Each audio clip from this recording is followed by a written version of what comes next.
Welcome to This Explainer. I'm so thrilled you're joining me today because we are going to completely demystify a really crucial part of industrial automation. We're taking what sounds like a super technical, behind-the-scenes concept and showing you how it's actually the ultimate tool for preventing massive factory disasters. If you've ever wondered how huge, complex industrial systems keep from literally tearing themselves apart when something goes wrong, well, you are definitely in the right place. Okay, put yourself on the factory floor for just a second.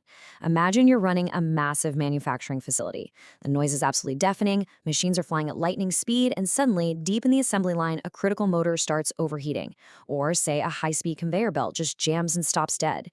Or maybe a chemical tank level spikes to a really dangerous limit. The stakes here are incredibly high. We're talking major equipment damage, massive production losses, or even serious safety hazards, and they're just seconds away. So how does the operator sitting in a control room know about this problem right away? How do they stop a tiny little hiccup from turning into a full-blown catastrophe? Well, that's exactly what we're looking at today. Here's our roadmap for the explainer. We've got 5 quick stops today. Introduction to alarm screens, anatomy of an alarm screen, the working principle, real-world applications and benefits, and finally, best practices for operators. All right, let's jump right in. Section 1. Introduction to alarm screens.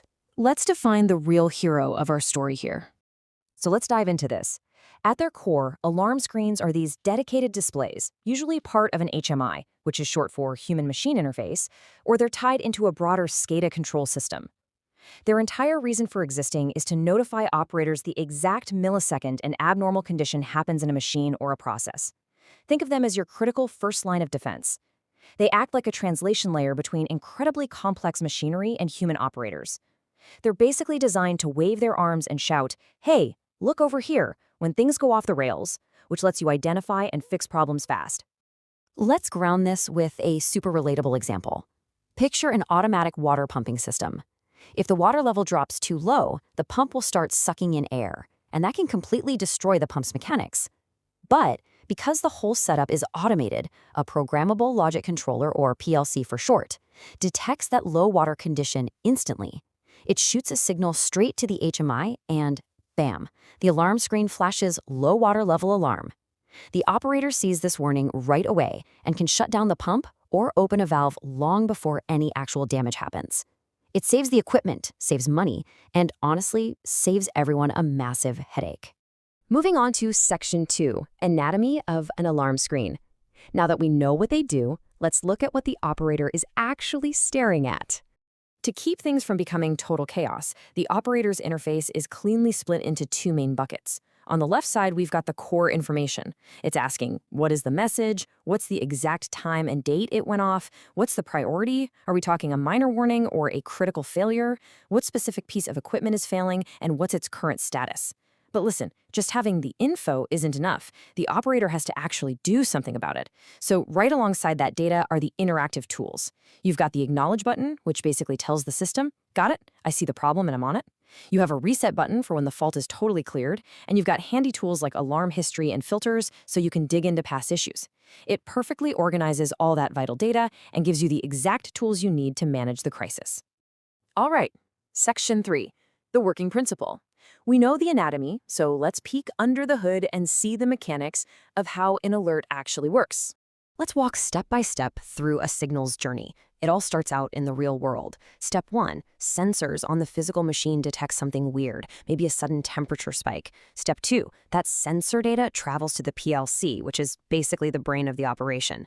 The PLC processes the input, checks it against its programmed logic, and says, uh-oh, that's a fault. Step 3, the PLC fires that information over to the HMI or SCADA system, which instantly flashes the fault in real time right on our alarm screen.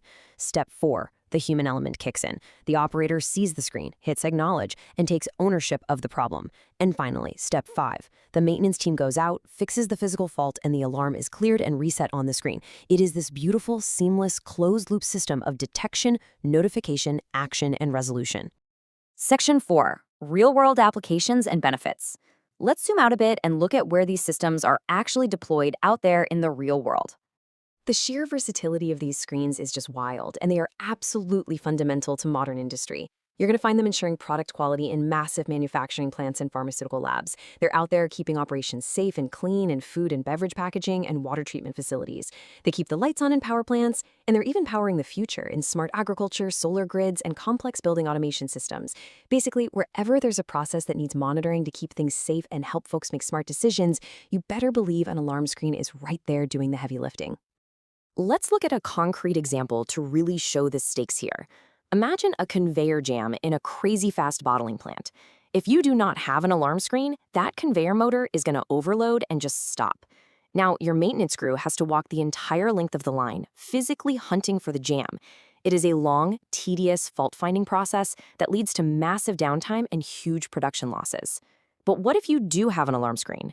The PLC detects that overload instantly. The screen flashes, motor overload, conveyor 1. The operator knows the exact location immediately, clears the jam, resets the alarm, and they safely restart production in a fraction of the time. The difference in efficiency and cost savings there is literally night and day. Section 5. Best practices for operators. Because these systems are so powerful, it's absolutely crucial that they're set up the right way. So here's the golden rule. You cannot overwhelm the operator. In the industry, they actually call this alarm fatigue. It is the industrial equivalent of the boy who cried wolf. If a screen is constantly blinking and flashing with useless, low-level information, the operator is eventually going to start ignoring it. And frankly, that is exactly when a real disaster strikes. Best practices say you have to keep the interface incredibly clean and actionable. Display only the important alarms. Cut out the unnecessary noise. Use messages that are crystal clear, no confusing, vague error codes. Prioritize the truly critical alarms above everything else, and of course, always include timestamps and alarm histories so your engineers can go back later and figure out the root cause of any recurring headaches. And to keep things super clear, there's a very simple but absolutely vital industry standard for visual design: color coding. Red is always used for critical alarms, like when a machine has totally stopped or someone's safety is at risk. Yellow is used for warnings. Maybe a parameter is drifting a bit high, but hey, the machine is still running. This immediately draws the operator's eye exactly where it needs to go. Without even reading a single word of text, they know instantly if they need to sprint down to the factory floor or just keep a really close watch on a specific tank. All of these foundational concepts we've explored today, the PLCs, the HMIs, the SCADA systems, they really are the building blocks of the entire modern industrial landscape.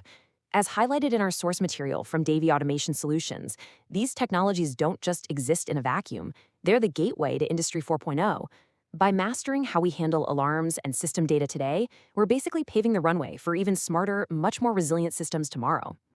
Which leaves us with a really fascinating thought to wrap up on. We've seen exactly how alarm screens translate machine faults into human action. But as artificial intelligence and the Industrial Internet of Things, or IIoT, become deeply integrated into these SCADA systems, what happens next? Will AI actually predict the fault before the alarm even has a chance to trigger? Will IoT allow the systems to just self-correct without an operator ever needing to hit that acknowledge button? The factory of the future is evolving incredibly fast, and understanding these fundamental alarm systems is your first big step into that highly automated world. Thanks so much for joining me on this explainer, and keep your eyes on the screen. The future of automation is moving fast.